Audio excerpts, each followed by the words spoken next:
শিলিগুড়ির জলপাইমুড়ে অভিযান চালিয়ে কয়েক লক্ষ টাকার অবৈধ কাঠ সহ এক ব্যক্তিকে গ্রেফতার করলো ডাবগ্রাম রেঞ্জের বনকর্মীরা। ধৃতের নাম বিশ্বনাথ বর্মন, শিলিগুড়ির মাটিকাড়া এলাকার বাসিন্দা। নিউ লাইফ ফার্টিলিটি সেন্টার আধুনিক চিকিৎসা ও বিশেষজ্ঞদের সহায়তায় আপনার স্বপ্ন পূরণ করতে প্রস্তুত। নতুন জীবনের স্বপ্ন সত্যি করতে আজই যোগাযোগ করুন। নতুন জীবনের সূচনা এখানেই। Cancer isn't the end.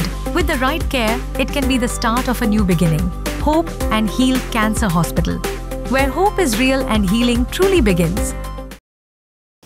সোমবার শিলিগুড়ি থেকে একটি 4 চাকার গাড়িতে করে কাঠ বিহারের উদ্দেশ্যে পাচার করা হবে, এই খবর আসে বন দফতরে। সেই খবরের ভিত্তিতে জলপাইমুড় এলাকায় অভিযান চালায় বনকর্মীরা। সন্দেহভাজন একটি গাড়ি আটক করা হয়। এরপর তল্লাশি চালিয়ে গাড়ি থেকে প্রচুর পরিমাণে কাঠ উদ্ধার হয়। গাড়ির চালক কাঠগুলোর কোনো বৈধ নথিপত্র দেখাতে পারেনি। এরপরই গ্রেফতার করা হয় চালককে। 4 চাকা ওই গাড়ির সঙ্গে একটি স্কুটিও ছিল, তবে স্কুটির চালক ঘটনাস্থল থেকে পালিয়ে যায়। পরবর্তীতে সেই স্কুটিটিকেও আটক করা হয়েছে। বন দফতরের তরফে জানানো হয়েছে গোটা ঘটনার তদন্ত চলছে এবং পলাতক ব্যক্তির খোঁজে তল্লাশি চলছে। আমাদের ইনফরমেশন ছিল যে একটা গাড়ি করে কিছু ইলিগাল সন টিম্বার আসছে টিকেটন সালের, সেই অনুযায়ী আমরা বসেছিলাম জলপাইমুড়ের কাছে। আস্তে এই গাড়িটাকে ইন্টারসেপ্ট করা হয়, ধরা হয়। ড্রাইভার সমেত গাড়ি এবং এই ছিল, তার সাথে একটা স্কুটিও ছিল, তার মধ্যেও কিছু সালের সন টিম্বার ছিল।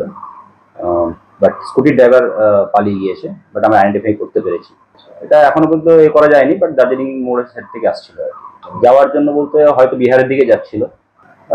আমি তো জাস্ট নতুন এসেছি, সেভাবে বলতে পারছি না, বাট জাস্ট খবর এলো ইনফর্মার দিয়ে, সেই অনুযায়ী আমরা ধরেছি। আচ্ছা, এটা টাটা এসেছিল, একজনকে আটক করা গিয়েছে, গ্রেপ্তার করা হয়েছে। তার নাম বিশ্বনাথ বর্মন, মাটিগাড়া। আমাদের কাছে খবর আছে যে উনি আগেও যুক্ত ছিলেন। চলবে বলতে পারেন, এটাই বলা যেতে পারে যে ওই রোডটাই বেশি ইউজ হচ্ছে। আরো কোনো খবর আছে যে এর সাথে যুক্ত আছে, সেটা পরবর্তীতে জানিয়ে দেবো আমরা। মোটামুটি আজকে 30-35 সেপ্টেম্বর মতো উদ্ধার হয়েছে, লাখ দেড় টাকা হবে।